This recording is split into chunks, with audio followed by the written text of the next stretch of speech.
Hamas Israel যুদ্ধবিরতিতে যুক্তরাষ্ট্র প্রথম থেকেই মধ্যস্থতা করে আসলেও প্রস্তাবগুলো বরাবরই ছিল ইসরায়েলের পক্ষে। নতুন মার্কিন প্রস্তাবে বন্দীদের মুক্তি আর সাময়িক যুদ্ধবিরতির প্রস্তাব থাকলেও নেই স্থায়ীভাবে যুদ্ধবিরতির কোনো আভাস। আর তাই ইসরায়েল সম্মত হলেও মার্কিন ওই প্রস্তাব প্রত্যাখ্যান করেছে ফিলিস্তিনের স্বাধীনতাকামী সংগঠন হামাস। গোষ্ঠীটি বলছে, যুক্তরাষ্ট্র ইসরায়েলের সঙ্গে জোটবদ্ধ হয়ে যে প্রস্তাব দিয়েছে তাতে গাজায় গণহত্যা বন্ধ হবে না, দুর্ভিক্ষও দূর হবে না। হামাসের রাজনৈতিক ব্যুরো জানিয়েছে, এই প্রস্তাবে হামাসের কোনো দাবিই পূরণ হবে না। প্রস্তাবের পুরো বিস্তারিত না আসলেও হামাস বলছে, গাজায় যুদ্ধবিরতি, উপত্যকা থেকে সেনা প্রত্যাহার কিংবা নিরবচ্ছিন্নভাবে ত্রাণ সরবরাহ কোনোটিই এতে নিশ্চিত হয়নি। প্রস্তাব অনুযায়ী ৬০ দিনের যুদ্ধবিরতির মধ্যে জীবিত আর মৃত ২৮ ইসরায়েলি বন্দীকে মুক্তি দেবে হামাস। ইসরায়েলের কারাগার থেকে মুক্তি পাবে ১২০০-র বেশি ফিলিস্তিনি। যদিও হামাস বলছে ৬০ দিন পর আবারও নতুন করে আগ্রাসন চায় না স্বাধীনতাকামী সংগঠনটি। যুক্তরাষ্ট্রের প্রস্তাবে ২-১ দিনের মধ্যেই আনুষ্ঠানিক বিবৃতি দেবে হামাস। এদিকে গাজায় যুদ্ধবিরতি নিয়ে তৎপরতা দেখালেও অবরুদ্ধ পশ্চিম তীরের চিত্র ভিন্ন।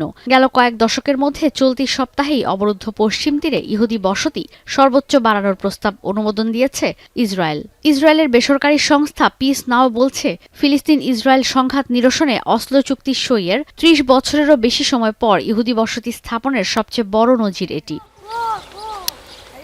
পরিকল্পনা অনুযায়ী ২২টি নতুন বসতি স্থাপন করা হবে পশ্চিম তীরের বিভিন্ন স্থানে, যেখান থেকে ইসরায়েল বসতি সরিয়ে নিয়েছিল।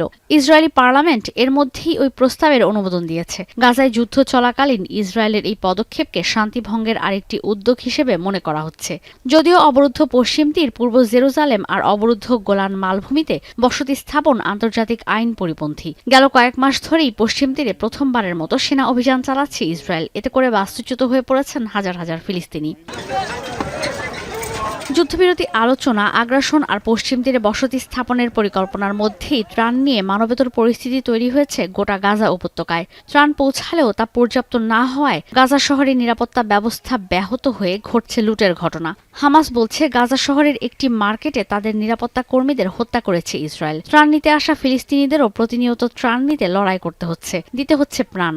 قالوا في مساعدات جينا نجري والله بجري قاعد مش قادره امشي اجي الاقي بيقولوا لي ولا حاجه ضل يشحوني كرات بحملا وواحد ما ياخذش لو كيلو طحين لو قلنا يصير احنا على التكيه وما حصلش نصيب واخذنا وعندي طفل سوء تغذيه شديد بظل الحصار الشديد।